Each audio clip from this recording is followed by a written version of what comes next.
পৃথিবী থেকে ডাইরেক্ট তোমার সাথে নিয়ে আমি চাঁদে যাই ঘর বাঁধবো।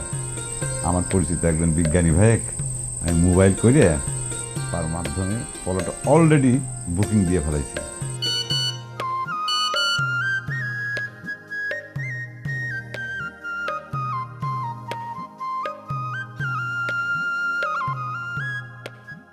ও চাঁদে যাওয়ার রকেটের টিকিট কি বুকিং দেওয়া হয়ে গেছে? চাঁদে যাওয়ার জন্য রকেটের টিকিট বুকিং দেওয়ার সব কিছু ফাইনাল করে ফেলাইছিলাম, কিন্তু মাঝখানে তো অনেক বড় একটা ঝামেলা হয়ে গেছে রেশমা।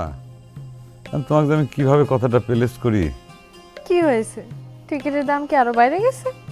টিকিটের দাম বাড়ুক সেটা তো কোনো সমস্যা না রেশমা, টাকা তো আমার কাছে কোনো ফ্যাক্টর না। ঘটনা হলো যে বিএ পাশের রেজাল্ট বার হওয়ার সাথে সাথে পরিবারের সবাই গোষ্ঠীশুদ্ধের ফ্যামিলি আমাকে বিয়ে দেওয়ার জন্য চাপাচাপি শুরু করেছে। চাপ মানে কি, চারদিক থেকে চাপ। আমার বোন ভগ্নিপতি এরা আমাদের বাড়িতে এসে হাজির হয়েছে, এই পাত্রী দেখতে যাবে তারা। এত কষ্ট করে পার্টি দেখবার যাওয়ার কি দরকার? তোমার আব্বা কও ডাইরেক্ট আমগর বাড়ি চলে আসুক, আমার বিয়ের জন্য তো তোর চলতেছে। বিষয়টা তো অত সহজ না রেশমা, সমস্যা আছে। সমস্যা কিসের? আমি কি দেখতে খারাপ? তোমার ফ্যামিলির লোকজন মনে হয় আমাকে পছন্দ করবে না। তোমাক অপছন্দের বিষয় না রেশমা, সমস্যা অন্য জায়গায়। আমার আব্বা যে তলে তলে এরকম একটা ঘটনা ঘটা রাখিছে আমি তো চিন্তা করে পারতেছি না। আমার আব্বা তার এক বন্ধুর মেয়ের সাথে বহুত আগে আমার বিয়ে ঠিক করে রাখিছে। শুধুমাত্র বিয়েটা ঠেকেছিল আমি কবে বিয়ে পাশ করব।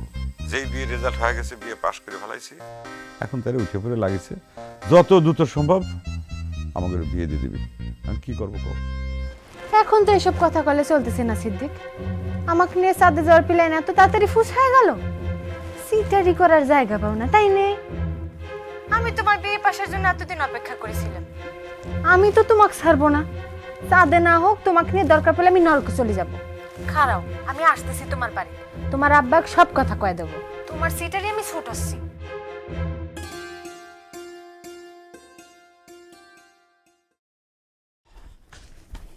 কি নবাব, গোসল করে আসলে? তুমি কথাবার্তা, ওয়ালাইকুম সালাম, কথাবার্তা ঠিক মতন কইছো তো? যাওয়ার পরে আবার বলবি না তো যে আমাকে কোনো প্রস্তুতি নেই?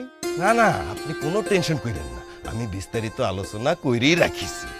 আইজি দরকার হয় বিয়ের কাবিনটা সাইরে রাখা হবে, অনুষ্ঠানে ডেট করে বউ তুলে আনা হবে। আচ্ছা সিদ্দিক ভাই কি পাত্রী দেখছে? মানে তার কি পছন্দ? এতদিন পরে এসে পছন্দ অপছন্দের কথা বলিতে হবে না। এই বয়সে খাওয়ানি পাত্রী পাওয়াটাই তো একটা মুশকিল। টেনশন করেন না তো নবাব, পাত্রী অপছন্দের না, বয়স যদিও তুলনামূলক কমই হবি। আচ্ছা এই শরম দেরি করতেছে কে? ওই সিদ্দিক কনে, শিবলি, তারপরে জামাই, তারা কনে? আমি দেখতেছি কি ডাক্তার রেডি হয়েছে আর কি ডাক্তার হয় নাই। দেরি কিসের জন্য করবি এত দূরের পথ? এই শোনো, হ্যাঁ, আমি কিন্তু বেশি কথাবার্তার মধ্যে যাব না। মেয়ে আমার পছন্দ হয়েছে, তারা খালি হ্যাঁ অথবা না বলবে।